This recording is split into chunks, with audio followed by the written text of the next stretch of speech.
Good morning, students. Welcome to Learners Academy.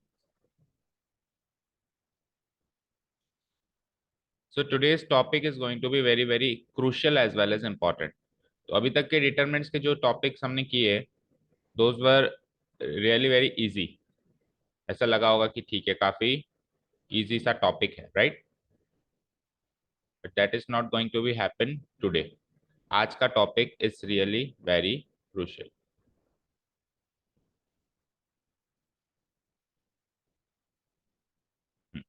Okay, so the topic you can see on the screen. तो आज का topic थोड़ा सा ध्यान से करेंगे। तो थ्योरम्स हैं और यहाँ से सबसे इंपॉर्टेंट बात यह है कि जो हम इनवर्स इनवर्स इनवर्स कर रहे थे, 2 चैप्टर से कर रहे हैं। पिछला चैप्टर भी खत्म हो गया पूरा, हमने कहा कि इनवर्स ऑफ ए मैट्रिक्स भी होती है। थ्योरम पढ़ के छोड़ दिया, निकाला नहीं, क्योंकि एक्सरसाइज ओमिटेड थी एलिमेंट्री ऑपरेशन वाली। तो मैंने क्या कहा था, नेक्स्ट चैप्टर में पक्का प्रॉमिस है निकलवा के देंगे भी कैसे होती है इनवर्स। तो वो अब फाइनली इस टॉपिक से हमको एक मैट्रिक्स की इनवर्स कैसे निकाली जाती है, कोई फॉर्मूला है, कोई तरीका है, वो यहाँ से मिलने वाला है। मतलब at the end of this lecture we will be able to get finally the inverse of a matrix. ठीक है, डन। तो टॉपिक का नाम आप देख पा रहे हो, एडजॉइंट एंड इनवर्स ऑफ ए। तो ये तो हो गई मेन हेडिंग। मेन हेडिंग के बाद फिर आ जाओ सब हेडिंग। तो देखो, हर एक चीज जो है एक सीक्वेंस में चल रही है, chain by chain, step by step चल रही है। हर एक टॉपिक जो है पिछले टॉपिक पर डिपेंड करता है, राइट? हमने लास्ट टॉपिक क्या सीखा, ये बताइए।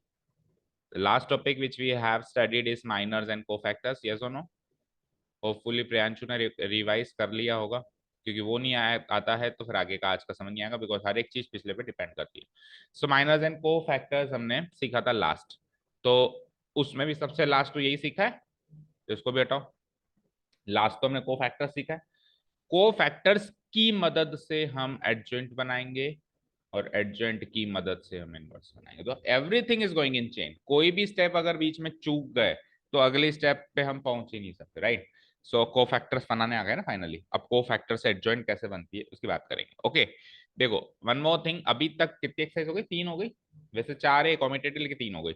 हर एक एक्सरसाइज में, चैप्टर की हर एक एक्सरसाइज में जो टॉपिक्स थे वो डिटर्मिनेंट्स से रिलेटेड थे। किससे रिलेटेड थे? डिटर्मिनेंट्स। अचानक वापस मैट्रिक्स आ गई, देखो। अचानक वापस क्या आ गई? मैट्रिक्स। अब इस एक्सरसाइज में हम मैट्रिक्स की बात करेंगे वापस घूम फिर के। ओके, सो इनवर्स भी, एडजॉइंट भी एक मैट्रिक्स का होता है। इसको हटाओ। एडजॉइंट भी किसका होता है? एक मैट्रिक्स का होता है। और पर्टिकुलरली बात करें तो एक स्क्वायर मैट्रिक्स का होता है। किसका होता है? अब वो अभी जब एडजॉइंट बताऊंगा तब आप खुद कहोगे हाँ सर, स्क्वायर का ही होगा, रेक्टेंगुलर का हो ही नहीं सकता। तो बता दें अभी क्या है ये। देखो, हमने लास्ट क्या कवर किया? को फैक्टर्स कवर किया। को फैक्टर्स कवर किया। कैसे कवर किया? फॉर एग्जाम्पल, एक 3x3 की मैट्रिक्स लेते हैं। A equal to A11, A12, A13, A21, A22, A23, A31, A32, A33। Let's say this is a square matrix. है ये एक स्क्वायर मैट्रिक्स? अब इस स्क्वायर मैट्रिक्स के को फैक्टर्स निकाल सकता हूं मैं। सो को फैक्टर्स निकालते हैं तो कैसे निकलते हैं? जैसे इसी फॉर्म में एक बार अरेंज कर दें तो A11 का को फैक्टर होगा capital A11, capital A12, capital A13, capital A21, capital A22, capital A23, capital A31, capital A32 and capital A33। Fine, ठीक है, ये होगा। ये भी एक मैट्रिक्स बनेगी। अगर उनको ऐसा अरेंज कर दूं तो मैं एक मैट्रिक्स बनेगी। मतलब इसके को फैक्टर्स को उठा के एक मैट्रिक्स बना दी, सेम वही 3x3 की बना दी। So it is also a matrix. अब अगर मैं इस मैट्रिक्स का ट्रांसपोज कर दूं, करना आता है ना, रोज बिकम्स कॉलम्स, थर्ड चैप्टर में सीखा है।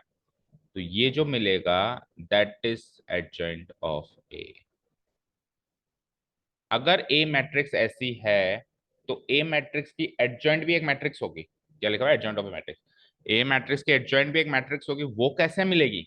वो इसी मैट्रिक्स के एलिमेंट्स का को फैक्टर जो आपने लास्ट निकाला उसका ट्रांसपोज करने से मिलेगी। यानी कि फाइनली कैसी मिलेगी ये ऐसी मिलेगी कि इनको आप कॉलम में अरेंज कर दो। Capital A11, capital A12, capital A13, then capital A21, 22, अभी रफली लिख रहा हूँ फिर अभी लिखवाते हैं। 31, 32, 33। This is the finally adjoint form of a matrix. इस मैट्रिक्स की ये वाली मैट्रिक्स एडजॉइंट मैट्रिक्स। बोलो, फर्स्ट इंप्रेशन में समझ में आया? क्या करना है, कोफैक्टर्स निकालने हैं, कोफैक्टर्स निकाल के उनको ट्रांसपोज्ड वे में लिखना है। तो शॉर्ट में बात करें तो adjoint of a matrix A is the transposed matrix of the cofactors of any matrix. किसी मैट्रिक्स ए के कोफैक्टर्स की ट्रांसपोज्ड मैट्रिक्स उसी मैट्रिक्स की एडजॉइंट मैट्रिक्स कहलाती है। देखो टर्म्स अलग अलग निकल के आ रहे हैं, ट्रांसपोज, एडजॉइंट, अभी इनवर्स आएगा। तो पकड़ के रखना है इजी, लेकिन ये है कि छोड़ मत देना, इस फॉर ग्रांटेड मत ले लेना, है ना। ध्यान से पढ़ के रिवीजन करके क्वेश्चन बिल्कुल अपने आप से करने हैं, तब तो फिर ये कहीं नहीं छूटेगा, है ना। आगे ऐसे फॉर ग्रांटेड ले लिए इजी है, कर लेंगे तो फिर छूट जाएगा। ओके, तो यहाँ तो कोई डाउट नहीं है होपफुली। ओके, तो पहले अब जितना पढ़ा उसको लिखते हैं अपन एक बार, फिर आगे की बात करते हैं। चलिए, सो एडजॉइंट ऑफ ए मैट्रिक्स से आप समझ गए। तो हेडिंग, मेन हेडिंग थी adjoint and inverse of a square. हाँ, अब स्क्वायर मैट्रिक्स क्यों होगा इसकी बात करते हैं। देखो, उन्होंने बुक में हेडिंग नहीं डाली स्क्वायर, लेकिन हम तो स्क्वायर डालेंगे। अब क्यों होगी सोच के देखो। देखो बेटा, एडजॉइंट निकालने के लिए कोफैक्टर्स निकालने पड़ेंगे। कोफैक्टर्स कैसे निकलता है, जैसे किसी एलिमेंट का कोफैक्टर निकला, ये गया ये गया, बचा हुआ एक डिटर्मिनेंट होता है। अब स्क्वायर हो गई नहीं मैट्रिक्स, तो बचा हुआ डिटर्मिनेंट कैसे होगा, नहीं होगा ना। मान लो रेक्टेंगुलर होती है, लेट से ऐसे एक रेक्टेंगुलर मैट्रिक्स होती है, something something something something something something. अब मैं सपोज करो इसका कोफैक्टर निकालता, तो ये गया ये गया, तो ये एक स्क्वायर मैट्रिक्स ही नहीं, तो डिटरमिनेंट कैसे निकलेगा। डिटरमिनेंट नहीं डिफाइन है, कोफैक्टर नहीं डिफाइन है, कोफैक्टर नहीं डिफाइन है, तो एडजॉइंट नहीं डिफाइन। तो ऑब्वियस बात है कि एडजॉइंट हमेशा एक स्क्वायर मैट्रिक्स का ही डिफाइंड होगा, और आगे इनवर्स भी उसी का डिफाइंड। ठीक है, so adjoint of square matrix पढ़ते हैं। The adjoint of a square matrix A, जिसकी एलिमेंट फॉर्म है A I J of order N, it can be any order, order one, order two, order three, ठीक है ना, order कोई सा भी हो सकता है।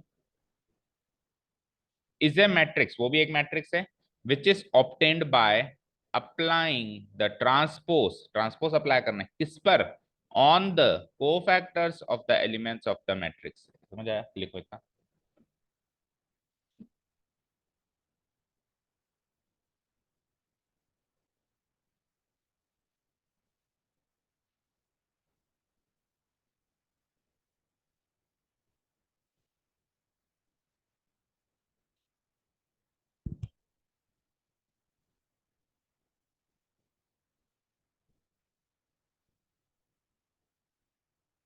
Priyanshu, if you have any doubt you can raise your hand. हाँ सर।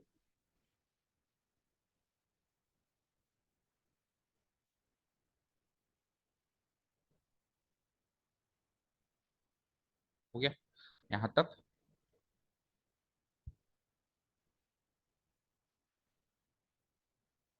हो गया। इसको डिनोट कैसे कराते हैं, नेक्स्ट चीज, भाई कोई नई चीज सीखी तो उसको स्टैंडर्ड नोटेशन चाहिए मैथ्स में, तो so it is denoted by adjoint of A, ये ब्रैकेट यहाँ नहीं, यहाँ लगेगा। It is denoted by adjoint of ए।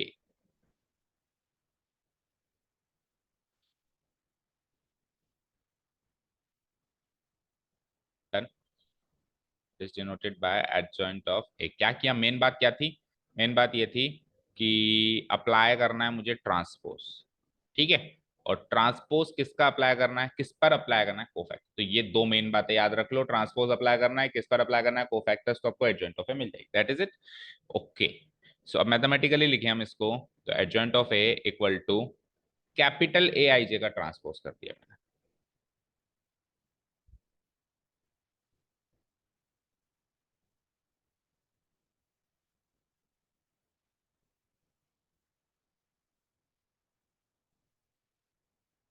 है ना समझ में। कैपिटल ए, कैपिटल ए मतलब अंदर को फैक्टर्स हैं, ठीक है। स्मॉल ए का मतलब अंदर एक्चुअल एलिमेंट्स हैं, और कैपिटल ए का मतलब अंदर क्या है, को फैक्टर्स हैं, बस। सो ये हो गई मेरी एडजॉइंट ऑफ ए की डेफिनेशन। चलते हैं आगे। अब एक एग्जांपल है 3 by 3 की मैट्रिक्स का, चाहो तो लिखो, आपकी मर्जी है, वैसे लिख दो। एक बार लिख लो, अगर ए एक मैट्रिक्स है अभी जो मैंने रफली बताई थी, उसी को ले लेते हैं।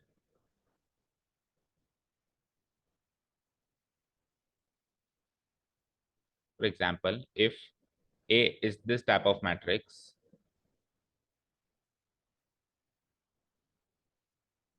अगर ए एक ऐसी मैट्रिक्स है, तो उसका जो एडजॉइंट बनेगा, पहले तो स्मॉल ए को कैपिटल ए में कन्वर्ट कर लो। ये चीज समझ में आई? देखो कैपिटल ए अंदर रखा हुआ है, दैट मीन्स अंदर को फैक्टर्स रखे हुए हैं ना। स्मॉल ए रखता तो एक्चुअल एलिमेंट्स होते, तो एक्चुअल एलिमेंट्स का ट्रांसफर नहीं करना, को फैक्टर्स करके फिर ट्रांसफर करना। ठीक है, यहाँ आ जाओ। तो पहले तो हमने एलिमेंट्स का को फैक्टर्स बनाया सभी का, नो के नो का बना सकते हैं ना, बना के फिर उस पर ट्रांसपोज एप्लीकेशन अप्लाई किया, फिर उस पर टी अप्लाई किया। तो टी अप्लाई करके हमको एक ऐसी मैट्रिक्स मिली जिसमें ये rows becomes columns and columns becomes rows. Capital A 1 1 1 2 1 2, ये कॉलम 1 बन गया, row 2 becomes column 2 and row 3 becomes column. So ये फाइनली एडजॉइंट ऑफ ए होगा। अब अगेन ये कोई फॉर्मूला नहीं है, ये एक एग्जांपल है। क्यों? क्योंकि 3 बाय 3 है तो है ये, मान लो 2 बाय 2 है तो कुछ और है, 4 बाय 4 है तो कुछ और है। सो इसको मैं एक फॉर्मूला नहीं कह सकता। हाँ, 3 बाय 3 के लिए एक फॉर्मूला कह सकता हूँ। मान लो 3 बाय 3 की किसी ने कहा 3 बाय 3 ऑर्डर की कोई मैट्रिक्स है, उसका एडजॉइंट क्या बनेगा, तो आप 100% कहोगे यही बनेगा। ठीक है, एडजॉइंट ए, बेटर ये रहता है ब्रैकेट लगा दो, एडजॉइंट ऑफ ए नोटेशन है ना। बाकी अगर नहीं भी लगाओगे तो भी चलेगा, गलत नहीं है। आगे एडजॉइंट ऑफ ए ब्रैकेट लगा दो। ठीक है, डन, यहाँ तक कोई डाउट नहीं है? ओके। अब सुनो, 3 बाय 3 ऑर्डर की एडजॉइंट बनाने के लिए तो मशक्कत मेहनत करनी ही पड़ेगी, ये सब कुछ करना पड़ेगा, कोफैक्टर्स निकालो नो के नो और फिर ट्रांसपोज करके रखो। उसमें तो आपके पास और कोई ऑप्शन नहीं है, करना ही पड़ेगा। लेकिन 2 बाय 2 में एक ट्रिक बनाई जा सकती, 3 बाय 3 में कोई ट्रिक नहीं बनाई जा सकती, 2 बाय 2 में ट्रिक बनाई जा सकती है। वो ट्रिक कैसे बनती है हम खुद ही बना के देखते हैं। ठीक है, so let's say 2 bye 2 order की एक स्क्वायर मैट्रिक्स है, तो वो कैसी दिखाई देगी? बोलो। 2 बाय 2 की कैसे दिखाई देगी? स्मॉल ए 1 1, स्मॉल ए 1 2, स्मॉल ए 2 1, स्मॉल ए 2 2, ऐसी दिखाई देगी। अब इसका एडजॉइंट ऑफ ए कैसे निकालूंगा मैं? इसका एडजॉइंट ऑफ ए कैसे निकालूंगा मैं, बताओ? इसका कोफैक्टर्स यानी कैपिटल ए 1 1 और फिर रो को कॉलम में अरेंज करेंगे ट्रांसपोज करके। सो कैपिटल ए 1 2, एक काम करते हैं, पहले हम इसके ट्रांसपो कोफैक्टर्स निकाल रहा हूं मैं, है ना। तो मुझे बताओ कैपिटल ए 1 1 क्या होगा? ये गया ओनली ये। स्मॉल ए 2 2 होगा। कैपिटल ए 1 2 क्या होगा? ये जाएगा। स्मॉल ए 2 1 होगा। फिर आ जाओ आप। अच्छा, ऑर्डर भी, वो साइन भी तो देंगे अपन, ये भी तो माइनर्स है ना। चलो एक बार एक साथ दे दूंगा मैं, है ना। 2 1 क्या होगा? 2 1 में ये जाएगा, स्मॉल ए 1 2 होगा, और last but not the least capital A 2 2 क्या होगा? ये जाएगा। तो हमने 2 बाय 2 में याद करी थी, क्या याद करी थी कि बीच के दोनों नेगेटिव मतलब साइन चेंज कर लेते हैं, और आप पहले और आखिरी इवन पोजीशन होती है उसमें नहीं होता, ऐसे हमने शॉर्ट ट्रिक याद करी थी। सो लेट से ये तो हो जाएगा माइनस और माइनस, ये दोनों प्लस होगा। ठीक है, अब इन सबको मैं अरेंज कर दूं ट्रांसपोज्ड फॉर्म में, तो मेरे को एडजॉइंट ऑफ ए मिल जाएगा। देखो कैसे मिलता है एडजॉइंट ऑफ ए। तो इन दोनों के कोफैक्टर्स ये दोनों, इनको कॉलम में अरेंज कर दूं, क्या आंसर आ रहा है? स्मॉल ए 2 2 माइनस स्मॉल ए 2 1। और इन दोनों को अगले कॉलम में अरेंज कर दूं तो माइनस ए 1 2 और ए 1। अभी हमने खुद ने करके देखा ये। अब आप देखो इसमें क्या कनेक्शन है, टेल मी, इसमें क्या कनेक्शन? सबसे पहले तो इंटरचेंज कर दो डायगोनल एलिमेंट्स को, चेक करो। ये शॉर्ट ट्रिक बना रहे हैं 2 बाय 2 की ओनली, ठीक है। और नेगेटिव कर दो नॉन डायगोनल एलिमेंट्स, चेक करो। नॉन डायगोनल अपनी जगह पे ही है, बस नेगेटिव हो गए। स्मॉल ए 1 2 माइनस स्मॉल ए 1 2, स्मॉल ए 2 2, कुछ गलत किया है, नहीं सही है। स्मॉल ए 2 1 माइनस स्मॉल ए 2 1 हो गया। और जो अपने डायगोनल एलिमेंट्स है वो एक दूसरे को इंटरचेंज करके बैठे। ठीक है, तो 2 बाय 2 ऑर्डर की एडजॉइंट मैट्रिक्स बनाने की शॉर्ट ट्रिक मिल गई है हमको। Step number 1 interchange the diagonal elements, step number 2 negative the non diagonal elements, ये लिखेंगे। 3 बाय 3 की कोई शॉर्ट ट्रिक नहीं है, मशक्कत करके बनानी ही पड़ेगी ही पड़ेगी। ओके, और 2 बाय 2 में हम एक फॉर्मूले की तरह से याद रख सकते हैं, adjoint of a matrix of order 2। Next heading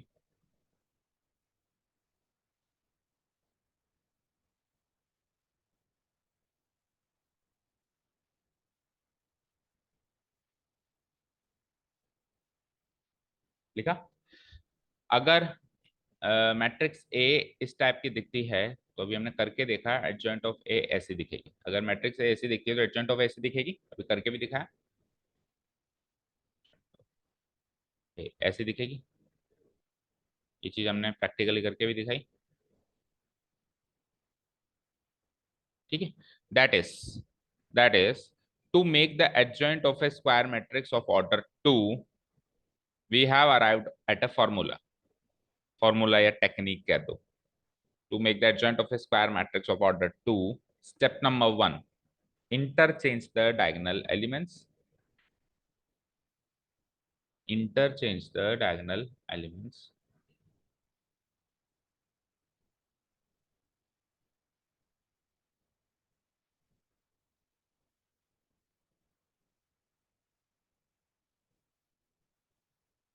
Step number 2,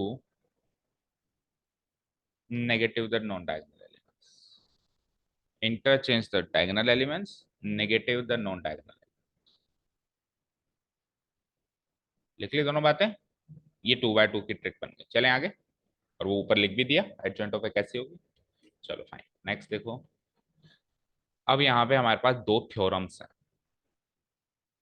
ठीक है।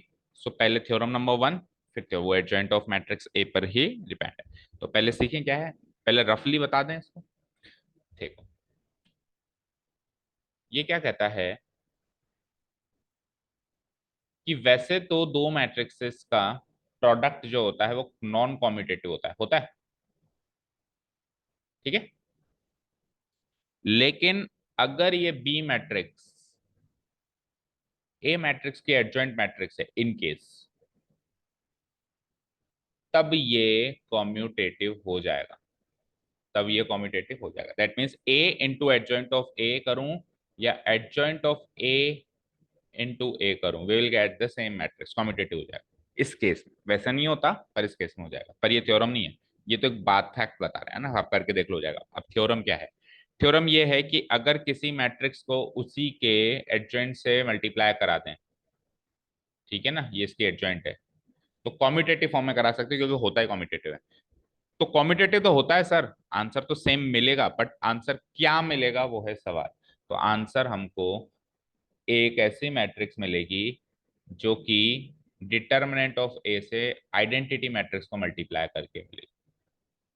क्या कहा मैंने, अब आई ऑब्वियसली अगर ये 3 ऑर्डर है तो ये भी 3 होगा, वो 2 ऑर्डर है तो वो भी 2 होगा, वो कहने की जरूरत नहीं है, ठीक है। सो थ्योरम क्या याद रखनी है, थ्योरम ये याद रखनी है कि एक मैट्रिक्स को उसी के एडजॉइंट से मल्टीप्लाई करें बहुत कॉम्यूटेटिव वे में, तो आपको आंसर क्या मिलेगा, एक identity matrix multiplied bye its determinant. Scalar multiplied by, ये स्केलरली मल्टीप्लाइड हो रही है, यानी हर एक एलिमेंट से मल्टीप्लाई हो रही है। अच्छा, आइडेंटिटी को अगर अपन किसी स्केलर से मल्टीप्लाई करें तो मैट्रिक्स भी स्केलर मैट्रिक्स हो जाती है, ठीक है। तो ऐसे कह सकता हूं मैं, एक मैट्रिक्स को उसी के एडजॉइंट से मल्टीप्लाई करेंगे तो एक स्केलर मैट्रिक्स मिलेगी जिसके डायगोनल एलिमेंट्स में वही स्केलर रखा जाएगा, उसी मैट्रिक्स का डिटर्मिनेंट फॉर्म में स्केलर रखा जाएगा। समझ आया। तो ये है थ्योरम नंबर 1, एक बार रीड आउट करें क्या है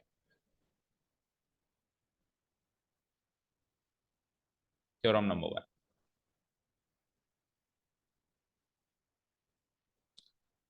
When we multiply a square matrix A, when we multiply a square matrix A by its adjoint matrix और वाइस वर्सा, और वाइस वर्सा यानी कि कॉम्यूटेटिव तरीके से, चाहे से एडजॉइंट को हम ओरिजिनल से मल्टीप्लाई करें या ओरिजिनल को एडजॉइंट से मल्टीप्लाई करें, दोनों ही केस में, दोनों ही सूरत में we get an identity matrix. हमको क्या मिलेगी, एक आइडेंटिटी मैट्रिक्स मिलेगी जिसको डिटर्मिनेंट ऑफ मैट्रिक्स से मल्टीप्लाई करके एज द प्रोडक्ट मिलेगा। प्रोडक्ट के रूप में हमको एक identity matrix multiplied by the determinant of matrix A मिलेगा, multiplied by the determinant of matrix A मिलेगा एज द प्रोडक्ट। ओके, अब सवाल है कि क्यों मिलेगा, प्रूफ करके दिखाओ कि यही मिलेगा। थ्योरम है तो प्रूफ भी होगा, ठीक है। तो प्रूफ हम इसका तो नहीं करेंगे भाई, दिस इंटू दिस और दिस इंटू दिस इक्वल होता है, इसका तो कोई प्रूफ नहीं करेंगे क्योंकि ये तो आप करके देख लो भाई, है ना। प्रूफ हम इसका करेंगे कि इन दोनों का आंसर ये होता है। थ्योरम नंबर 1 प्रूव करने के, तो इन दोनों को प्रूव करके बता जाना कि देखो ये दोनों सेम आ रहे हैं, इन दोनों का आंसर ये होगा, ये अपने को प्रूव करना है। ओके, सो करना स्टार्ट करें। ओके, सो उसके लिए मैट्रिक्स ए माननी पड़ेगी। अब 3 by 3 में मानते हैं क्योंकि 4 by 4 तो वैसे ही कोर्स में नहीं है, तो 3 by 3 में प्रूव कर ली तो 2 by 2 में हो ही जानी है। सो ए मैट्रिक्स मैंने पहले समझ लो, ए मैट्रिक्स मैंने मान ली, वही जो अपन अभी तक मान रहे थे, स्मॉल a11 करके 3 by 3 में मैंने एक मैट्रिक्स मान ली, ठीक है। इसकी मेन हाईलाइटेड पॉइंट है ये वाली, यही थ्योरम नंबर 1 है, related to adjoint of A. Theorem number 1 of what? Theorem number 1 of related to adjoint of A. So let's say मैंने A मैट्रिक्स ये मान ली, तो आप फटाफट से इसका एडजॉइंट निकाल सकते हैं ना, इसका एडजॉइंट निकाल सकते हैं। तो मैंने एडजॉइंट ऑफ ए ये निकाल लिया, तो अपन ने निकाला भी था, उसी के कोफैक्टर्स को ट्रांसपोज्ड वे में मैंने मल्टीप्लाई कर दिया, दैट्स इट। अब इसको इसी के कोफैक्टर से मल्टीप्लाई करना है, यानी कि ए इंटू एडजॉइंट ऑफ ए करना है, यही कहना चाह रहे हो आप? ये करना चाह रहे हो, ठीक है। तो मैं इस मैट्रिक्स को इसके आगे प्लेस करके देखता हूँ क्या है। ठीक है, करके देखूं। ए इंटू एडजॉइंट ऑफ, तो रफली मैं इसको इधर इसके आगे प्लेस कर देता हूँ। A one one, A one two, A one three, A two one, A two two, A two three, A three one, A three two, A three. Fine. अब सुनिए, अब जब मैं प्रोडक्ट करता हूं तो प्रोडक्ट हम करना जानते हैं रो वन कॉलम वन। यस और नो? चेक करो रो वन और कॉलम वन क्या है। इधर एलिमेंट्स हैं, इधर इसी के कोफैक्टर्स हैं। यस और no? Capital A one one, capital A one two और capital A one three, small A one one, small A one two, small A one three के ही कोफैक्टर्स हैं या नहीं है? और किसी भी मैट्रिक्स में पर्टिकुलर रो के एलिमेंट्स को उसी के रेस्पेक्टिव कोफैक्टर से मल्टीप्लाई करके सम भी तो करोगे आप, तो उसी मैट्रिक्स का डिटरमिनेंट ऑफ ए होता है। अब मैंने क्या कहा था, हर एक चीज डिपेंड करती है, कल ही सीखा है अभी, है ना? कल ही सीखा है हमने कि अगर किसी भी एलिमेंट्स को उसी के कोफैक्टर से मल्टीप्लाई करें तो एक्चुअली वही डिटरमिनेंट है। तो इन दोनों का जो प्रोडक्ट आएगा, लेट्स से मैं यहाँ पे एक रफ स्केल बनाऊं, तो जो पहला एलिमेंट है वो इन दोनों का प्रोडक्ट का सम होगा, तो वो डिटरमिनेंट ऑफ ए ही तो है, तो यहाँ पे मैं डिटरमिनेंट ऑफ ए लिख दूं, लिख दूं। अच्छा जी, जब अब आप सेकंड एलिमेंट निकालेंगे तो आप रो को तो सेम रखेंगे, बस कॉलम को शिफ्ट कर देंगे यहाँ पे, यही ऐसे ही करते हैं प्रोडक्ट। सो जब मैं इसको इधर शिफ्ट कर दूंगा तो अब आप ध्यान से देखो ये क्या है, ये सेकंड रो के कोफैक्टर्स हैं, चेक करो। स्मॉल ए टू वन, ओ capital A two one, small A two one का cofactor, capital A two two, small A two two का कोफैक्टर, और capital A two three, small A two three, है ना? तो अगर ऐसा है तो फिर कल ही हमने सीखा है, कल हमने लास्ट में जाते जाते ये स्पेशल चीज सीखी थी, उस टाइम लग रहा था कि इसका कोई तो रोल ही नहीं है, ये क्यों सिखा रहे हैं, पर देखो अभी रोल आ गया। अगर किसी एलिमेंट के मैट्रिक्स के किसी रो के एलिमेंट्स को उसी रो के कोफैक्टर से ना मल्टीप्लाई करके दूसरी तीसरी रो के कोफैक्टर से मल्टीप्लाई करें तो हमेशा आंसर में क्या मिलता है, जीरो। तो ये जीरो ही मिलेगा। और इसी फॉर्म में हम आगे बढ़े तो फिर ये भी जीरो मिलेगा क्योंकि ये रो थ्री है, फिर ये भी जीरो मिलेगा, करके देखना। ये वापस डिटरमिनेंट ऑफ ए मिलेगा, ये जीरो, ये जीरो, ये जीरो, और ये वापस ये हम करके देख सकते हैं, दो तीन करके दिखा दी। अब इसमें से अगर मैं इस ये मैट्रिक्स है ना, अगर मैं डिटरमिनेंट ऑफ ए कॉमन ले लूं, तो डिटरमिनेंट ऑफ ए कॉमन लेके वन वन वन, और डिटरमिनेंट ऑफ ए यहाँ आ जाएगा, तो ये determinant of A multiplied by identity matrix मिल जाओ हमको, प्रोडक्ट बोलो मिला नहीं मिला? समझ गए अच्छे से? अब अगर अपने को ये नहीं पता कि अगर रो को उसी के कोफैक्टर से मल्टीप्लाई करके डिटरमिनेंट मिलता है और दूसरे के रो को के कोफैक्टर से मल्टीप्लाई करके जीरो मिलता है, तब तक अपन ये प्रोडक्ट अप्लाई नहीं कर सकते। फिर आप कहोगे सर मुझे तो न्यूमेरिक फॉर्म में तो मैं करके देखूंगा, आंसर तो आपका भी आएगा लेकिन एक थ्योरम की तरह आप इसको प्रूफ नहीं कर सकते। ठीक है, चलो अब इसके प्रूफ के लिए वाकई ये दो मैट्रिसेस लिख दो फटाफट।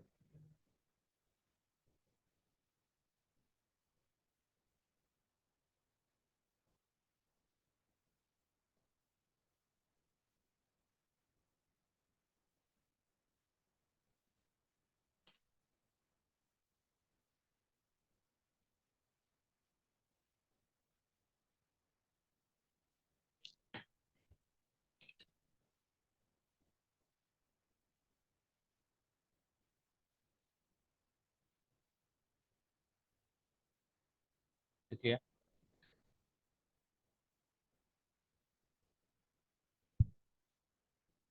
देखिए, अब इसको इससे मल्टीप्लाई करना है तो आप कॉम्यूटेटिव फॉर्म में कर सकते हो, ए को भी एडजॉइंट ए से कर सकते हो और एडजॉइंट ऑफ ए को भी ए से हम कर सकते हैं। अब ये जो दो बातें अभी हमने कही उसको हम स्टेटमेंट फॉर्म में लिखेंगे, पहले पढ़ लेते हैं क्या है। वी नो दैट मतलब मैंने पिछले एक्सरसाइज में पढ़ लिया है, इसको प्रूव करने की जरूरत नहीं है हमको। क्या पढ़ लिया हमने? When we sum up the products of the elements of a row, और कॉलम को एक बार इग्नोर करो, by its respective cofactors, we get the determinant of the matrix as the result. भाई अगर खुद का खुद ही से करेंगे तो determinant of the matrix A result के फॉर्म में मिलेगा, बट लेकिन अगर हम वही सम अप प्रोडक्ट्स का करें किसी भी रो का respective cofactors of some other row से, दूसरे किसी रो से मिल करेंगे, तो we get the value zero as the result, and we get the value zero as the result. तो ये दोनों बातें हम जानते हैं, लिखो। वी नो दैट, और ऐसा ही कॉलम का कॉलम से भी कर सकते हैं, इसलिए और कॉलम वाली चीज जो है वो ब्रैकेट में लिखी हुई है।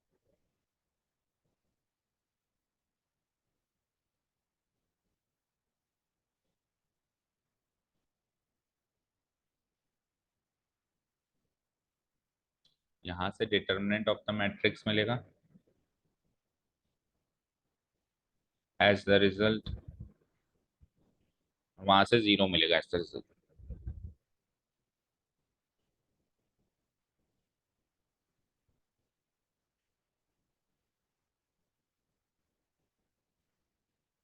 और वहां से क्या मिलेगा, जीरो एज द रिजल्ट मिलेगा।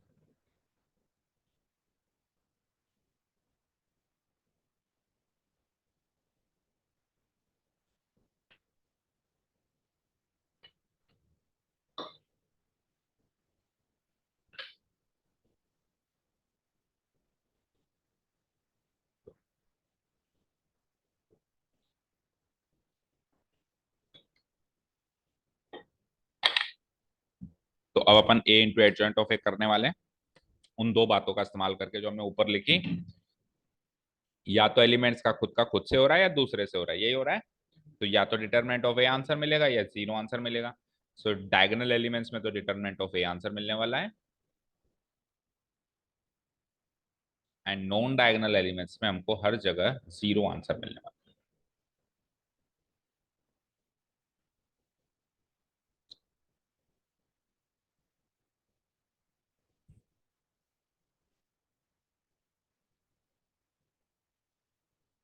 अभी कोई ऐसे भी सोच सकता है कि सर ये तो मैट्रिक्स के अंदर मैट्रिक्स रख दिया आपने, it is not a matrix, it is a value. तो मैट्रिक्स के अंदर वैल्यू रखिए, मैट्रिक्स के अंदर मैट्रिक्स नहीं रखी।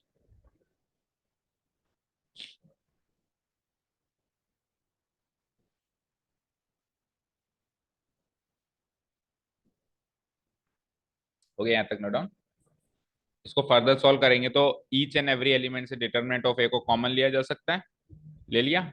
सो फाइनली हमको ये फॉर्म मिल गया,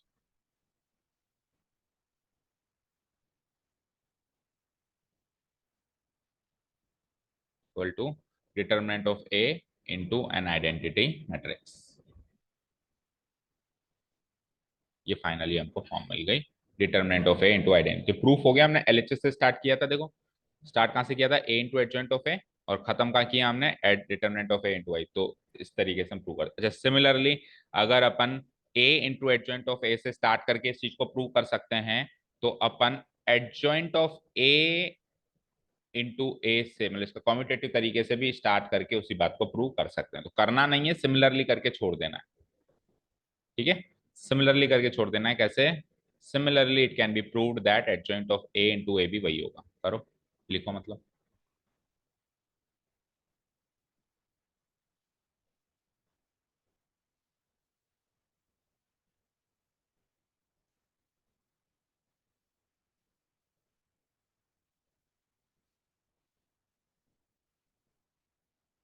डन, चलें आगे। ओके, अब जहाँ जो मैंने बात स्टार्ट में कही थी वो अब यहाँ पे लिखी हुई है, पढ़ लेते हैं एक बार। जनरली दो मैट्रिसेस का प्रोडक्ट जो है वो कॉम्यूटेटिव नहीं होता है, नहीं होता। बट प्रोडक्ट कॉम्यूटेटिव हो जाएगा अगर एक मैट्रिक्स दूसरे मैट्रिक्स के एडजॉइंट है। ठीक है ना, the product is commutative in case one of the matrices is the adjoint of the other. यानी कि अगर बी मैट्रिक्स का एडजॉइंट करके ए मिलता हो, या फिर दूसरा केस ए मैट्रिक्स का एडजॉइंट करके बी मिलता, दोनों में से कुछ भी केस हो, तो A B equal to B A हो सकता है। अब ये ट्रू फॉल्स का अगेन क्वेश्चन तैयार हो गया, क्या A B equal to B A if what, तो इन दोनों में से कोई एक कंडीशन होगी तभी A B equal to B A है। ठीक है, लिखो।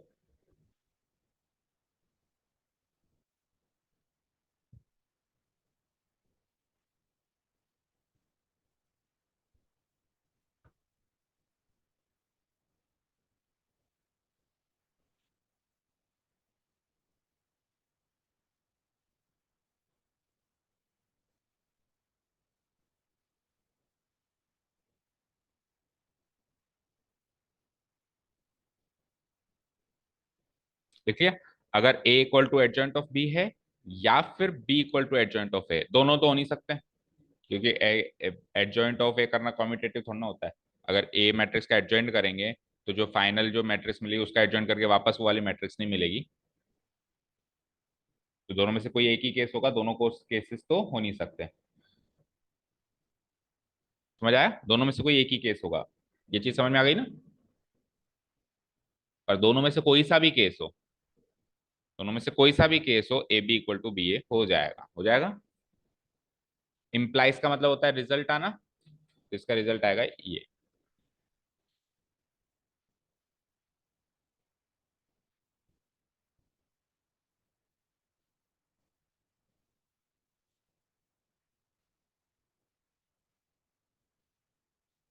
पर एक और चीज याद रखना यहाँ पे, ये बोथ वे इम्प्लीकेशन नहीं लगा हुआ। यानी कल को किसी दो मैट्रिसेस से इत्तेफाक से A B equal to B हो रहा है, तो आप ये रिजल्ट मत कह देना कि ये इसका एडजॉइंट है। एडजॉइंट है तो ये होगा, लेकिन इससे ये होगा ऐसा नहीं कह रहा हूँ। ठीक है, डन। क्योंकि अगर तब होता तो फिर यहाँ पे क्या लिखा रहता, ऐसा साइन लगा रहता, जिसको अपन इफ एंड ओनली इफ कहते हैं। इस साइन का मतलब क्या होता है, इफ एंड ओनली इफ, तो ऐसा नहीं कहा गया यहाँ पे। ठीक है। अब आगे बढ़ने से पहले यहाँ पे एडजॉइंट वाला पार्ट तो हो जाता है खत्म। अब नेक्स्ट पार्ट क्या था, एडजॉइंट वाला पार्ट खत्म होने के बाद नेक्स्ट पार्ट क्या था बताओ, इनवर्स ऑफ ए मैट्रिक्स। लेकिन इनवर्स सीखने के लिए मैट्रिसेस की एक प्रॉपर्टी और सीखनी पड़ेगी, जिसको कहते हैं सिंगुलैरिटी। तो सिंगुलैरिटी एंड नॉन सिंगुलैरिटी सीखने के बाद और एडजॉइंट जो अभी सीखा, इन दोनों के कॉम्बिनेशन से फिर हम इनवर्स पे पहुंचेंगे। ठीक है, देखो आपकी बुक में भी होगी। लेट्स सी, एडजॉइंट हो गया, थ्योरम वन हो गई। अभी आप कहोगे सर थ्योरम टू नहीं हुई, तो थ्योरम टू अभी सिंगुलैरिटी शुरू होगी ना तब आएगी, दो थ्योरम्स है। तो यस, ये यहाँ से सिंगुलैरिटी शुरू हो गई। चलो देखो इधर देखो, छोड़ दो बोले, आ जाओ। सो नेक्स्ट टॉपिक हेडिंग डालो आप, singular and non singular matrices. ये प्रॉपर्टी क्या है, सिंगुलैरिटी, किसी मैट्रिक्स की सिंगुलैरिटी क्या होती है और कैसे चेक की जाती है, ये सीखने पहले। Singular and non singular matrices, बड़ी सरल सी बात है।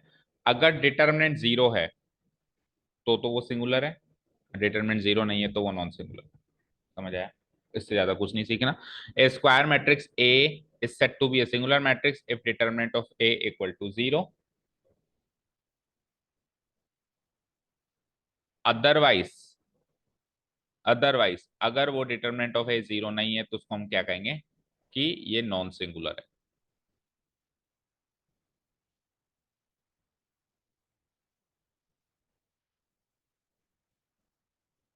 Singular matrix if determinant of A equal to zero. मुझे बताओ ये ओ है या जीरो है, सोच के बताओ। जीरो, क्योंकि ये वैल्यू है। अगर ये डंडे हटा दूं फिर ये ओ है। ठीक है, अब इससे रिलेटेड एक सवाल और पूछते हैं।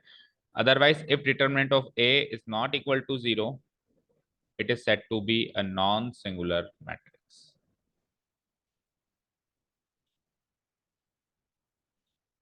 ये नोट किया आपने, ये लिखा आपने।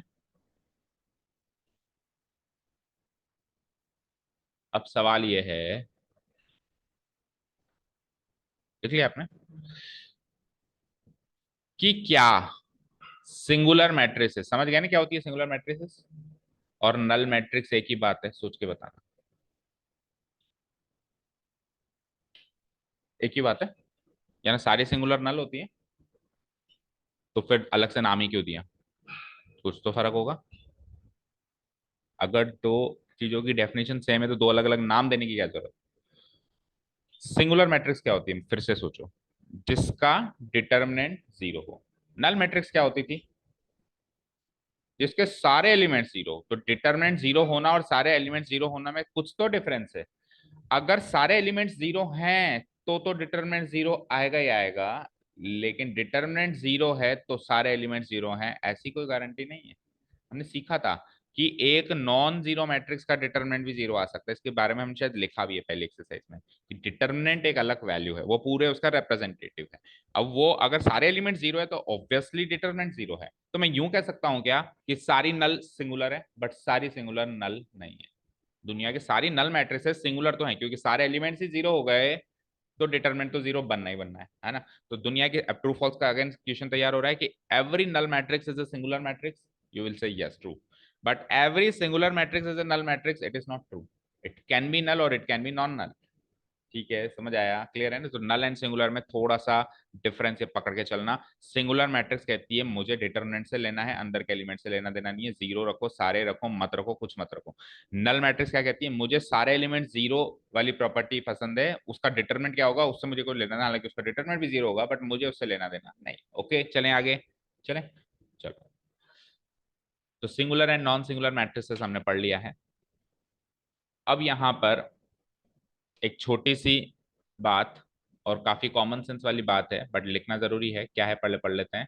कि दो मैट्रिसेस हैं सेम ऑर्डर की, नॉन सिंगुलर, नॉन सिंगुलर मतलब उनका डिटरमिनेंट कुछ तो है, तो उनका प्रोडक्ट जब अपन करेंगे, चाहे से ए बी टाइप से करें या बी ए, क्योंकि दोनों कॉम्यूटेटिव नहीं है, ऐसे करो या वैसे करो, वो भी नॉन सिंगुलर आएगा। मतलब अगर दो मैट्रिसेस हैं, उन दोनों में से किसी का भी डिटरमिनेंट जीरो नहीं है, डिटरमिनेंट जीरो होना ही तो सिंगुलर होना होता है, तो दोनों नॉन सिंगुलर, यानी दोनों में से किसी का भी डिटरमिनेंट जीरो तो नहीं है, कुछ भी है पॉजिटिव नेगेटिव बट जीरो नहीं है। तो अब उनका प्रोडक्ट करेंगे, तो प्रोडक्ट करके फिर डिटरमिनेंट करेंगे, तो वो डिटरमिनेंट भी जीरो नहीं आ सकता, वो भी पॉजिटिव या नेगेटिव आएगा, याद रहेगा। चलो लिखो, पहले ये बात लिखो, if A and B are non singular matrices of the same order N,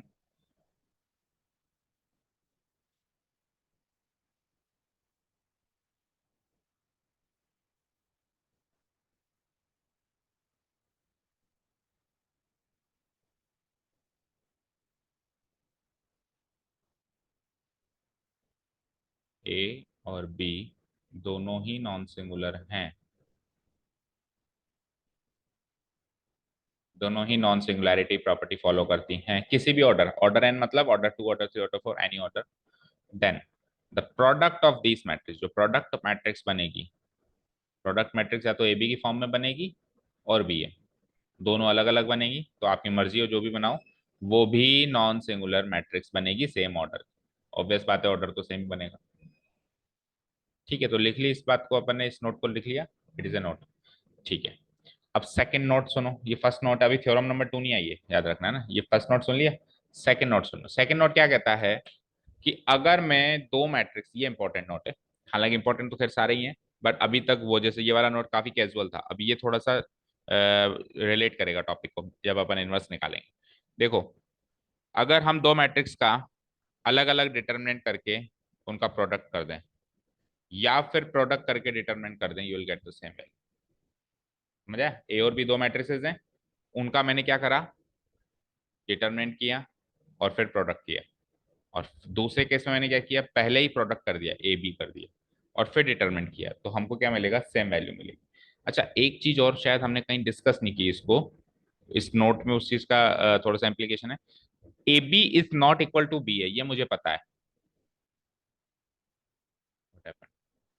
A B is not equal to B है, अरे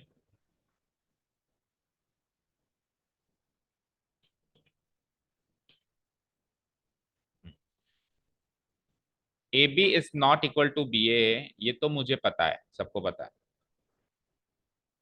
लेकिन हमने कभी चेक भी नहीं किया। अगर हम इन दोनों का डिटर्मिनेंट कर दें, ए बी मैट्रिक्स एक मैट्रिक्स है और बी ए मैट्रिक्स एक मैट्रिक्स है, ये दोनों नॉट इक्वल है, ये कोई अलग मैट्रिक्स है, कोई अलग मैट्रिक्स है, लेकिन इनका डिटर्मिनेंट एक सेम आता है, इनका डिटर्मिनेंट क्या आता है, सेम आता है। मतलब ए इंटू बी करो, बी इंटू ए करो, you will get two different matrices, लेकिन दोनों का डिटर्मिनेंट इक्वल आएगा, जो वैल्यू मिलेगी इधर से डिटर्मिनेंट इधर से वो इक्वल आएगी। ठीक है, समझ आया। अब नोट नंबर 2 क्या कहता है कि अगर आप दो मैट्रिसेस का अलग अलग डिटर्मिनेंट करके फिर प्रोडक्ट करो, ये वैल्यू है, या फिर अगर आप ए बी करके फिर डिटरमिनेंट करो, you will get the same value. ठीक है, और बी ए करो तो भी सेम वैल्यू, क्योंकि ए बी डिटरमिनेंट और बी ए डिटरमिनेंट, तो यानी ये तीनों सेम होंगे, ये दिस नोट नंबर 2। ठीक है, नोट नंबर 2 क्या पढ़ते हैं, the determinant of the product of two matrices is equal to the product of their respective determinants. Simple सी बात कहें तो प्रोडक्ट करके डिटरमिनेंट करो या डिटरमिनेंट करके प्रोडक्ट करो, सेम आंसर है, determinant of the product, product of the determinant. समझ आया? Determinant of the product, product of the determinant करेंगे तो सेम आंसर मिलेगा।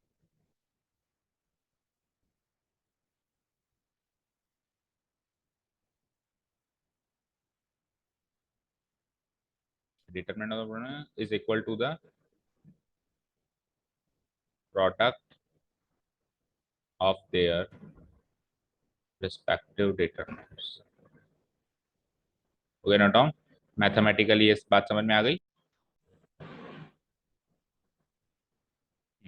चलो लेट्स कंटिन्यू। तो ये लिख लिया हमने फाइनल क्या, कि A B A into B करूं या बी इंटू ए करूं, इनका डिटरमिनेंट सेम होता है। ये तो कैजुअली हमने अभी बात करी थी, इसके बारे में वैसे पहले बात कर लेनी चाहिए थी, क्योंकि इसका एडजॉइंट और इनसे को लेना देना नहीं है। बात मेन बात क्या है नोट नंबर 2 क्या है कि इसकी वैल्यू अलग अलग डिटरमिनेंट करके फिर प्रोडक्ट करें तो भी बराबर होगी। अच्छा, जब ये वैल्यू है तो दो वैल्यूज का प्रोडक्ट तो वैसे ही कॉम्पिटेटिव होता है। ये तो हम 10वीं क्लास तक भी जानते ही हैं। तो ये दोनों तो इक्वल होंगे होंगे, लेकिन ये दोनों इन दोनों के भी इक्वल होंगे। ठीक है, बात क्लियर है। चलो नेक्स्ट देखो, नेक्स्ट नोट क्या है। अब ये धीरे धीरे है ना इनवर्स ऑफ ए मैट्रिक्स बना रहे हैं ये सारे नोट्स। जब अपन अभी कंपाइल करेंगे ना सारी चीजों को, तो इनवर्स ऑफ ए मैट्रिक्स से निकल के आएगा। सारे नोट्स को पकड़ के रखना। चलो नेक्स्ट क्या है। अब ये नेक्स्ट बस करीब करीब हम आ ही गए हैं ना, इसका प्रूफ भी करना है। ये इंपॉर्टेंट नोट है, पहले पढ़ लेते हैं क्या है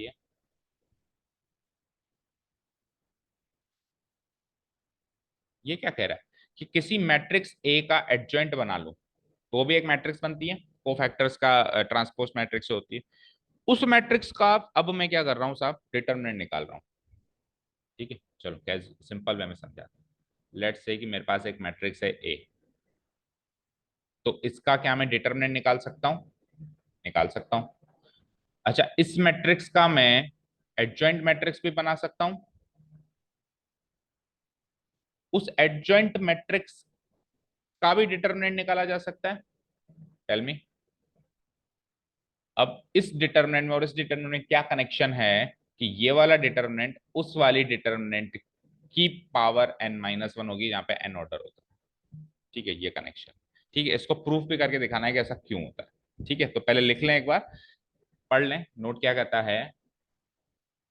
if A is a square matrix of any order n, then the determinant of the adjoint matrix है, उसकी मैट्रिक्स A की एडजॉइंट मैट्रिक्स का डिटरमिनेंट क्या होगा? ओरिजिनल मैट्रिक्स A के डिटरमिनेंट की पावर n-1 हो। ओरिजिनल मैट्रिक्स ए के डिटरमिनेंट की पावर n-1 हो। अब आज कुछ कॉन्सेप्ट, क्या नंबर ऑफ कॉन्सेप्ट थोड़े से ज्यादा हैं, बट हम फिर भी इसको वन शॉट में कवर करेंगे। अभी करीब करीब हम इनवर्स ऑफ ए मैट्रिक्स पर अराइव कर ही गए।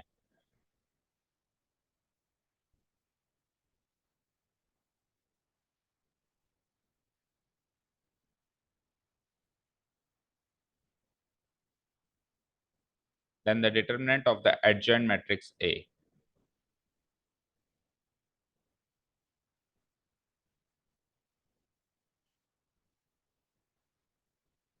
determinant of the adjoint matrix A is equal to the determinant of the matrix A, determinant of the matrix A, matrix A का अलग से डिटरमिनेंट कर लो, जो ओरिजिनल मैट्रिक्स है उसी का डिटरमिनेंट कर दो, और पावर क्या लगा दो?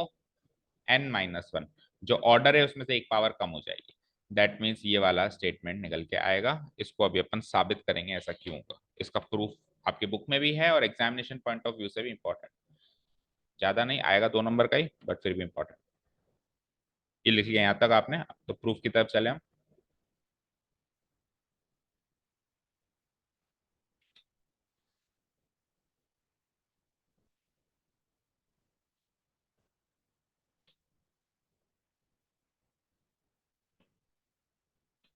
ठीक है, चलो तो प्रूफ की तरफ चल रहे हैं हम आगे। पहले हम इसको रफली प्रूव करते हैं, देखो ऐसा क्यों होता है। हम्म तो हमको क्या करना है, बेसिकली एडजॉइंट करके और उसके बाद फिर अपने को क्या करना है, इसका डिटरमिनेंट करना है, यही करना है।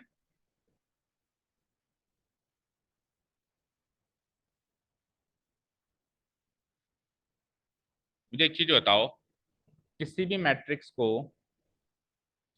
उसी के अगर डिटरमिनेंट से मल्टीप्लाई करें, ओ उसी के एडजॉइंट मैट्रिक्स से मल्टीप्लाई करें, तो अभी नोट नंबर 1 हमने सीखा था, क्या मिलता है अपने को? उसी मैट्रिक्स को डिटरमिनेंट ए से, आइडेंटिटी मैट्रिक्स को डिटरमिनेंट ए से मल्टीप्लाई एज द प्रोडक्ट मिलता है। कहने का मतलब ये है कि अगर मैं ए इंटू एडजॉइंट ऑफ ए कर रहा हूं, तो मुझे क्या मिलता है? डिटरमिनेंट ऑफ ए इंटू आई मिलता है। ओके, अब मुझे एक चीज बताओ आप, ये एक मैट्रिक्स है, ये भी एक मैट्रिक्स है, तो इनका प्रोडक्ट भी एक मैट्रिक्स मैट्रिक्स है। आरएचएस में भी हमारे पास ये एक मैट्रिक्स और ये स्केलर है, तो स्केलर मल्टीप्लाइड बाय मैट्रिक्स भी एक मैट्रिक्स है। तो मैट्रिक्स है एलएचएस आरएचएस दोनों जगह, है ना? तो मैट्रिक्स के डिटरमिनेंट्स लिए जा सकते हैं। तो मैं एक स्टेप एक एप्लीकेशन यहाँ कर दूं कि taking determinants on both sides, ऐसे मैं कर दूं तो कोई दिक्कत नहीं है ना।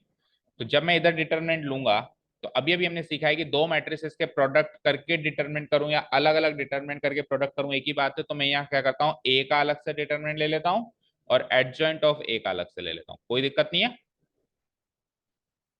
इसका अलग से डिटरमिनेंट ले लो, इसका अलग से ले लो, कोई दिक्कत नहीं है। अब मुझे क्या करना है, इस पार्ट की वैल्यू चाहिए।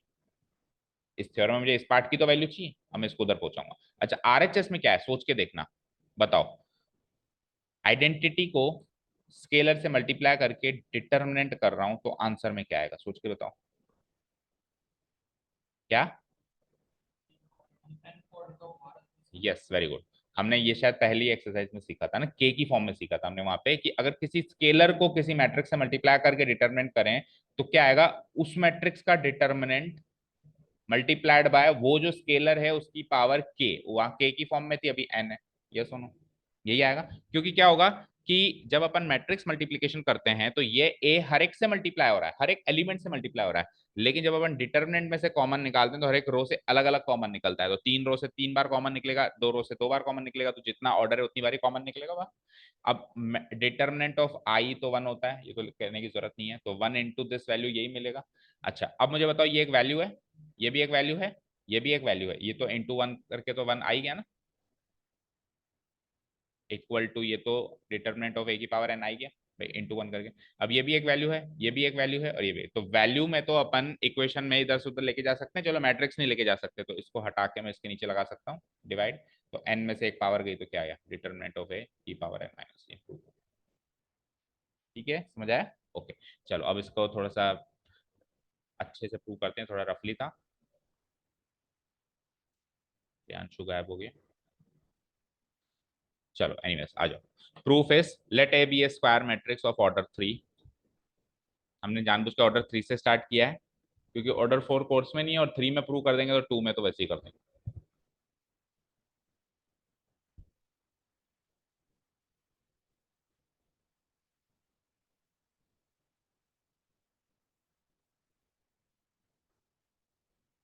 Late A B a square matrix of order three.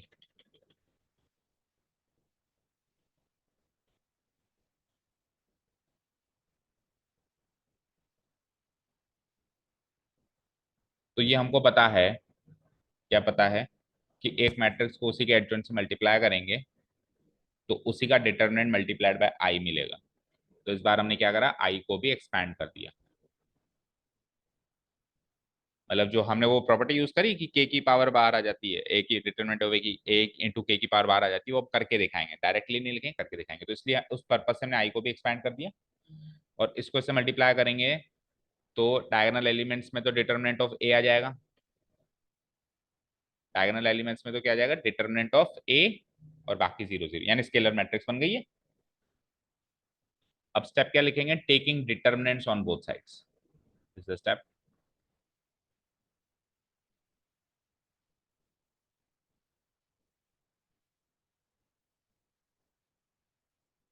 Taking determinants on both sides. तो जैसे ही मैं बोथ साइड डिटरमिनेंट लूंगा तो इधर भी डिटरमिनेंट, इधर भी डिटरमिनेंट, तो क्या हो जाएगा, यहाँ पे तो एडजॉइंट ऑफ ए इंटू ए था, उसके ऊपर मैंने ये बार्स लगा दिए, और वहां पे क्या किया, इस मैट्रिक्स को बस इसके रेक्टेंगुलर ब्रेसेस हटा के बार्स बना दिए। ये तो होगा डिटरमिनेंट लेना, लिखो यहाँ तक, taking determinants on both sides.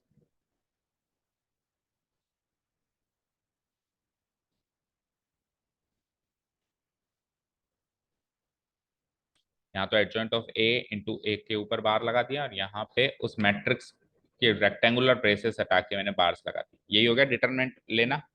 अब जब मैं इधर डिटरमिनेंट लेता हूं तो चलो आप लेके ही देख लो। सपोज करो एक्सपेंडिंग अलोंग रो वन करता हूं मैं, तो रो वन में ये दो जीरो है, तो जीरो से कुछ करना नहीं है, इसी एलिमेंट से करना है जो भी करना है, तो ये गया ये गया। अब इसका डिटरमिनेंट क्या लोगे, this into this minus this into this, तो determinant of A into determinant का स्क्वायर, और वो फिर जब मल्टीप्लाई होगा इससे तो डिटरमिनेंट ऑफ ए का क्यूब हो जाएगा। तो सिंपली मैं लिख देता हूँ डिटरमिनेंट ऑफ ए का क्यूब।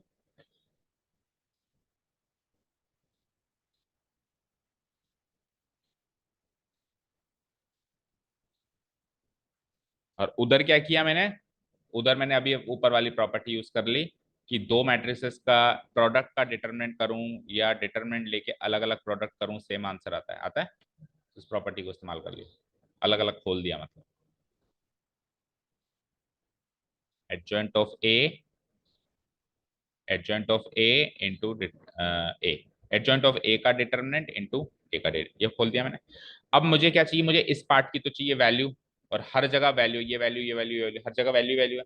तो इसका आंसर निकालने के लिए मैं इसको उधर भेज दूँ, सिंपल सी बात, ठीक है। So adjoint of a matrix का डिटर्मिनेंट हो जाता है, डिटर्मिनेंट ऑफ ए क्यूब उधर already divided by determinant of A, that comes out to be determinant of A का स्क्वायर। तो ए मैट्रिक्स को जब मैंने ऑर्डर 3 से स्टार्ट किया तो आंसर में 2 आ रहा है, तो फॉर्मूला बनाया जा सकता है, यानी कि ऑर्डर में से एक माइनस करना है। तो this is the final formula of order 3, order 3 का तो ये फॉर्मूला बन गया। एडजॉइंट ऑफ ए का डिटरमिनेंट निकालना हो तो आप क्या करोगे, डिटरमिनेंट ऑफ ए का स्क्वायर कर दोगे, अगर ऑर्डर 3 से हमने स्टार्ट किया था। चलें आगे, ठीक है। अब फाइनली हम पहुंच चुके हैं जो हमारा लास्ट टॉपिक है, invertibility and inverse of a matrix. ठीक है, हेडिंग डालो। अभी 5-7 मिनट का और है।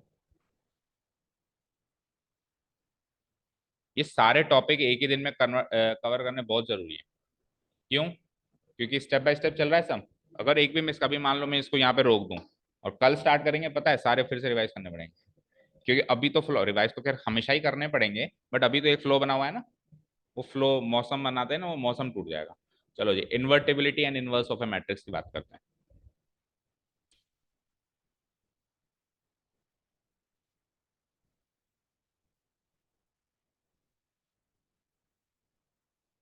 ठीक है, अब सुनो।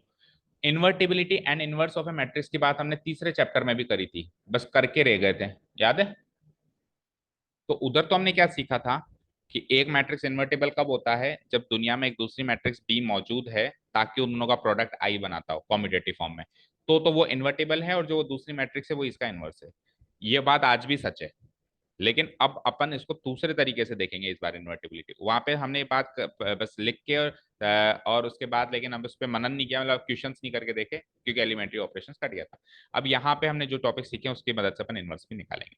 तो पहली चीज क्या है कि एक मैट्रिक्स को इन्वर्टिबल होने की रिक्वायरमेंट क्या है, भाई कब हम कहेंगे कि हाँ ये इन्वर्टिबल है। तो अभी अभी हमने सीखा है सिंगुलैरिटी एंड नॉन सिंगुलैरिटी, सीखा है। तो यहाँ पे ये क्या कहता है कि एक मैट्रिक्स इन्वर्टिबल तभी है इफ एंड ओनली इफ वो सिंगुलर है, नॉन सिंगुलर है। इफ एंड ओनली इफ, जब वो उसका डिटर्मिनेंट ही 0 आ रहा होगा तो मैं उसकी इन्वर्टिबिलिटी चेक नहीं कर सकता और उसकी इनवर्स मैट्रिक्स निकाल नहीं सकता, समझ गए? ठीक है, और याद रहे डिटर्मिनेंट 0 तब नहीं आता जब वो नल मैट्रिक्स हो, यानी कि एक नॉन नल मैट्रिक्स का डिटर्मिनेंट भी 0 आ सकता है, आ सकता है। तो यानी जितने भी मैट्रिसेस है दुनिया में, अगर उसका उसका उसका डिटर्मिनेंट अगर 0 आ जाता है तो उसका इनवर्स मौजूद नहीं है। अगर डिटर्मिनेंट नॉन जीरो है, भले नेगेटिव हो पर नॉन जीरो होना चाहिए, तब ही उसका इनवर्स मौजूद है।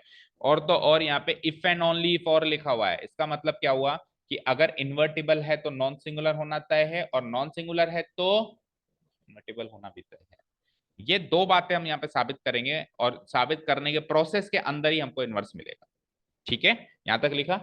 तो इट इंप्लाइज दैट, यहां से दो बातें सामने आती हैं। बात नंबर एक कि अगर ए नॉन सिंगुलर है तो ए इन्वर्टिबल है। बात नंबर दो, अगर ए इन्वर्टिबल है तो ए नॉन सिंगुलर है।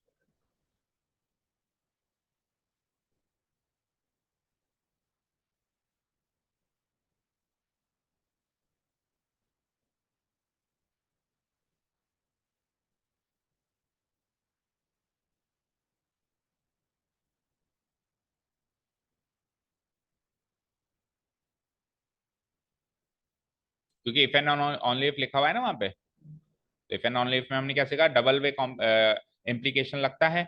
नॉन सिंगुलर से इन्वर्टिबल वाली बात भी कह सकते हैं, और इन्वर्टिबल से नॉन सिंगुलर वाली बात भी कह सकते हैं। इन दोनों बात को साबित करना है, उसमें से भी पहले नीचे वाली बात को साबित करना है। क्यों? क्योंकि ऊपर वाली बात को साबित करते करते ही इनवर्स मिल जाएगा। ठीक है, तो पहले नीचे वाली बात साबित करें। एग्जाम इसमें अपने कोर्स में दोनों बातों को साबित करना हमारा कोर्स का पार्ट एंड पार्सल है, तो उनमें से कुछ भी बात प्रूफ करवा सकता है वो। तो पहले नीचे वाली बात साबित करते हैं। अगर कोई मैट्रिक्स इन्वर्टिबल है तो वो नॉन सिंगुलर होगी, इसे साबित करो। ठीक है, कैसे साबित करें? देखो, अगर एक मैट्रिक्स इन्वर्टिबल है, अगर कोई मैट्रिक्स क्या है, इन्वर्टिबल, ये गिवन है। तो कोई मैट्रिक्स इन्वर्टिबल है, दैट मींस दुनिया में एक ऐसी दूसरी मैट्रिक्स मौजूद है जिससे इसका प्रोडक्ट करके आई बनाया जा सकता है। ये तो हमने चैप्टर नंबर 3 में ही सीखा था, तो उसको तो यूज कर सकते हैं।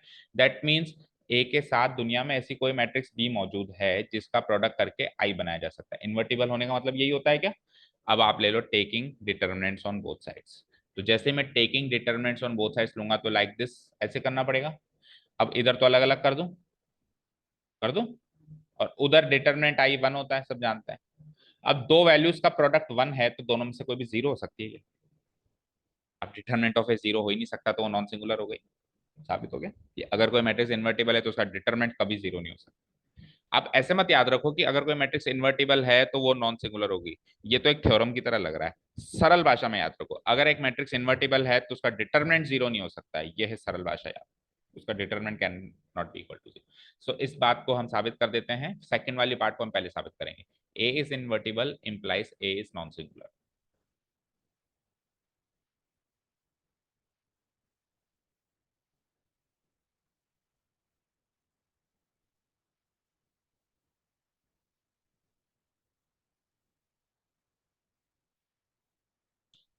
स्टार्ट करें। अगर ए एक स्क्वायर मैट्रिक्स है ऑर्डर एन की,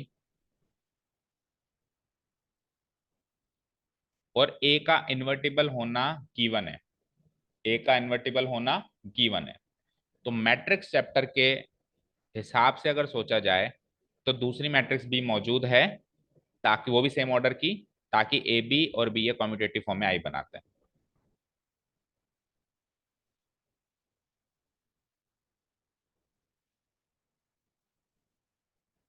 If A is invertible, it means that there exists a matrix B of the same order n, same order n की मौजूद है, such that A B equal to B A equal to I बनाया जा सकता है। यहां तक लिखा। उसके बाद हम क्या करेंगे, सारे साइड्स में डिटरमिनेंट्स लेंगे। चाहे तो उसमें से कोई से भी दो फॉर्म कंसिडर कर सकते हो, इसको इसको ले लो या इसको इसको ले लो और डिटरमिनेंट ले लो, और चाहो तो तीनों को ले लो, एक ही बात। सो मैंने क्या कर दिया, टेकिंग डिटरमिनेंट्स, इसका भी, इसका भी, इसका भी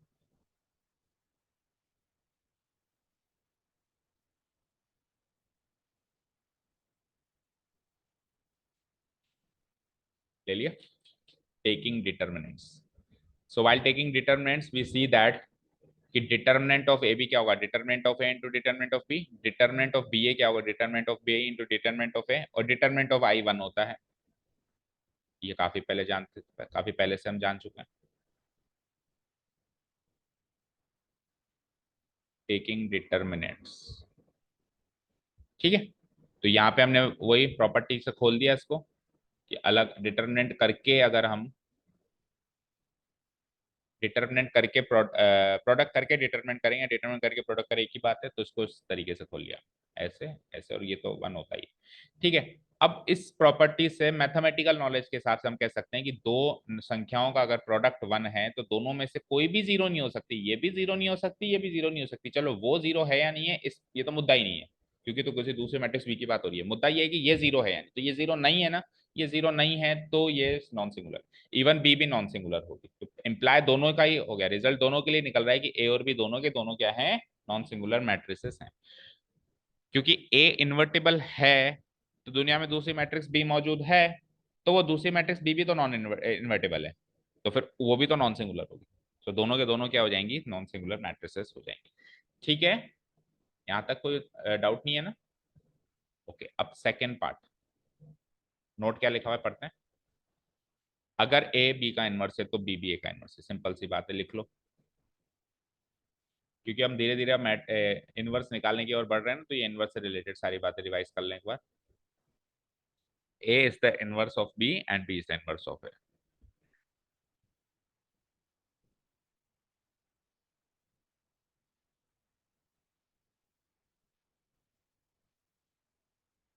अब सेकंड चीज क्या साबित करनी है आपको, कि A अगर नॉन सिंगुलर है तो वो इन्वर्टिबल भी होगी, उल्टा साबित करना है। और इसके साबित करने के प्रोसेस में हमको A इनवर्स मिलेगा, ठीक है। तो सेकंड पार्ट नोट करो, A is non singular implies A is invertible, इसको साबित करते हैं।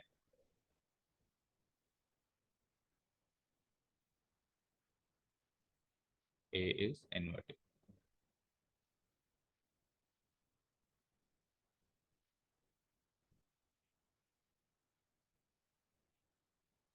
चलिए लेट्स प्रूव दिस।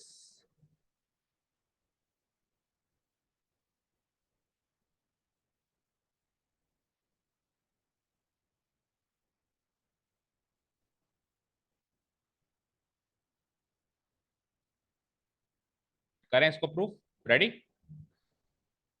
और यहां से हमको क्या मिलने वाला है, इनवर्स मिलने वाला है, तो उसके लिए भी रेडी रहना, कभी भी मिल सकता है, उसके प्रूफ के प्रोसेस में मिले। चलो, अगर ए नॉन सिंगुलर है तो वो इन्वर्टिबल होगा, ऐसा अपने को साबित करना। तो मुझे एक चीज बताओ, अगर वो नॉन सिंगुलर है तो उसका डिटरमिनेंट जीरो नहीं होगा, ये बात तो हम कह ही सकते हैं, ठीक है। ए कोई भी स्क्वायर मैट्रिक्स है किसी भी ऑर्डर की, अगर वो नॉन सिंगुलर है तो उसका डिटरमिनेंट क्या होगा, जीरो नहीं होगा, इस बात को पकड़ के रखना। अब मुझे एक चीज बताओ, मुझे एक चीज बताओ, क्या सीखा था अभी हमने, कि किसी भी मैट्रिक्स ए को उसके एडजॉइंट से मल्टीप्लाई करें तो क्या मिलता है बताओ, ए का डिटरमिनेंट इनटू आई मिलता है। कॉम्पिटिटिव तरीके से मिल सकता है नहीं ये, तो कॉम्पिटिटिव तरीके से मिल सकता है, तो लेट्स से मैं इसको इधर और इसको इधर लिखूं, A into adjoint of A equal to determinant of A, ठीक है। अब मुझे एक चीज बताओ, ध्यान से सुनना, इसी में इसका इन्वर्स छुपा हुआ है। मुझे एक चीज बताना, ये एक मैट्रिक्स है, ये एक मैट्रिक्स है, वो एक मैट्रिक्स है, लेकिन ये तो स्केलर है, तो स्केलर तो एलएचएस आरएचएस में शिफ्ट हो सकते हैं। अगर इधर 3 है तो इधर आके 1/3, इधर 5 है तो इधर 1/, कर सकता हूँ ना मैं ऐसा। तो मैं क्या कर रहा हूँ, मैं इसको यहां से हटा के इधर कर देता हूँ 1/डिटरमिनेंट ऑफ ए, चलेगा। अब हमने सीखा है कि किसी भी स्केलर को अगर मैं मैट्रिक्स ए बी से मल्टीप्लाई करूँ तो मेरी मर्जी में ए से करूँ या बी से करूँ, किसी से भी कर लूँ, तो मैं इसको किससे मल्टीप्लाई कर रहा हूँ, मैं इसको इससे मल्टीप्लाई कर रहा हूँ, ठीक है। तो मैं इसको क्या लिख सकता हूँ, ए इंटू 1/डिटरमिनेंट of A into adjoint of A लिख सकता हूँ, और इसकी वैल्यू क्या आएगी, आई। अब आप इन्वर्टिबिलिटी की डेफिनेशन चैप्टर 3 उठाओ, अगर दो मैट्रिसेस का प्रोडक्ट आई है तो वो दूसरी मैट्रिक्स इसकी इनवर्स है, यानी ये भाई साहब इसकी इनवर्स है, फॉर्मूला मिल गया, ए इनवर्स इक्वल टू 1/डिटरमिनेंट of A into adjoint of A. Sir इसमें नॉन सिंगुलैरिटी वाली कहाँ चीज बात यूज करी, बिल्कुल यूज करिए, देखो जब इसकी वैल्यू जीरो नहीं होगी तभी तो ये पार्ट डिफाइंड है, 1/0 डिफाइंड है, डिफाइंड ही नहीं है, तो वो बात गिवन में डालनी पड़ेगी ना कि determinant of A is not equal to zero, तो यानी कि determinant of A is non singular, ये गिवन पॉइंट होना चाहिए इस बात को साबित करने के लिए, समझ गए। यहाँ से अपने को ए इनवर्स का फॉर्मूला भी मिल गया, ठीक है। चलो लिखो अब, let A B a square matrix of order n, अगर ए नॉन सिंगुलर है तो determinant of A not equal to zero होगा, ये गिवन है, इस पॉइंट को यूज करना।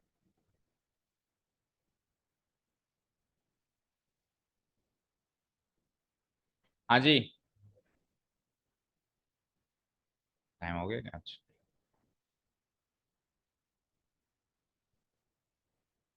ठीक है, determinant not equal to zero होगा, आगे बढ़ते हैं। नाउ वी नो दैट, हम जानते हैं कि एडजॉइंट ऑफ ए इंटू ए करें तो डिटरमिनेंट ऑफ ए इंटू आई मिलेगा, इससे ये मिलेगा, हम जानते हैं।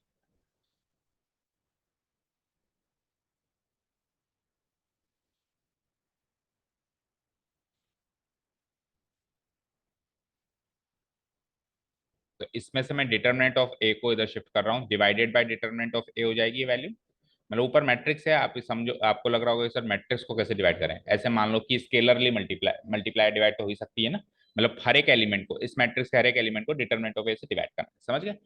आगे बढ़ते हैं, अब इसको मैं डिवाइड करूं तो इससे करूं मेरी मर्जी, क्योंकि स्केलर मल्टीप्लिकेशन किसी से भी करो तो मैं इससे करूंगा, इससे करूंगा, इससे, और इस ए को बाहर छोड़ दूंगा, ठीक है। तो ये क्या हो जाएगा, 1/डिटरमिनेंट of A into adjoint of A into A, और इक्वल टू आई आ गया। अब हमने क्या सीखा था, अगर ए इन्वर्टिबल है तो दुनिया में ऐसी मैट्रिक्स मौजूद है जिससे उसका प्रोडक्ट आई बनाता है, तो ये वो मैट्रिक्स है जिससे इसका प्रोडक्ट आई बनाता है, दैट मीन्स यही इसका इनवर्स है, दैट मीन्स यही इसका इनवर्स है। ए इज इन्वर्टिबल, इस बात से साबित होता है कि ए इन्वर्टिबल भी है,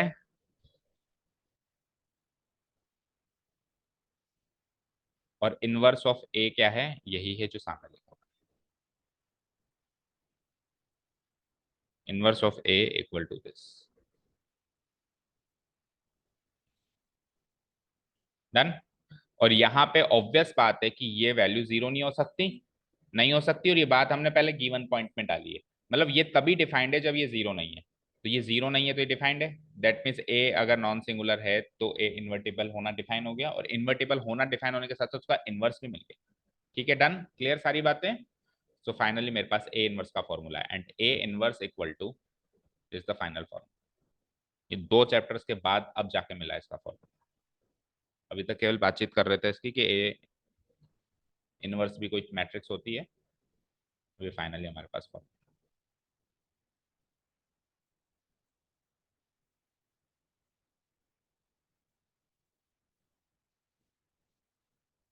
ठीक है, A inverse equal to 1 divide by determinant of A into adjoint of A हो जाएगा। यानी कि अब इनवर्स निकाल सकते हो। क्या करो, कोई मैट्रिक्स गिवन है स्क्वायर मैट्रिक्स, पहले उसका डिटरमिनेंट निकालो, एक वैल्यू है वो, फिर उसका एडजॉइंट निकालो, कैसे कोफैक्टर्स डिवाइडेड बाय और कोफैक्टर्स उसका ट्रांसपोज। अब जो मैट्रिक्स बनी है उस मैट्रिक्स के हर एक एलिमेंट को जो डिटरमिनेंट निकाला था उससे डिवाइड करके लिख लो। अब जो मैट्रिक्स आपके पास है वो पिछले मैट्रिक्स की, ओरिजिनल मैट्रिक्स की इनवर्स है। यकीन ना हो तो दोनों का प्रोडक्ट करके देखो, आपको आइडेंटिटी मिलेगी। समझ गए?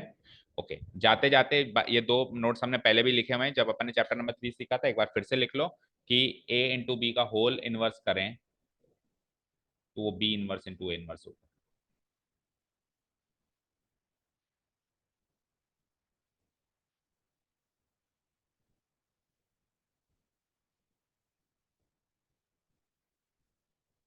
ठीक है, और ए को उसी के इनवर्स से मल्टीप्लाई करें तो you'll get an identity matrix.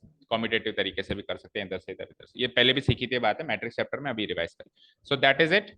In note section हमारा चैप्टर नंबर एक्सरसाइज नंबर 3 का ही नहीं कवर होता है, पूरे चैप्टर का कवर होता है। क्योंकि अब एक जो एक्सरसाइज बचती है उसमें कोई नोट्स नहीं लिखने, वो क्या है, word problems, applications of determinants. उसमें वर्ड प्रॉब्लम्स आएंगी तो उस पर कोई नोट्स नहीं बनेंगे।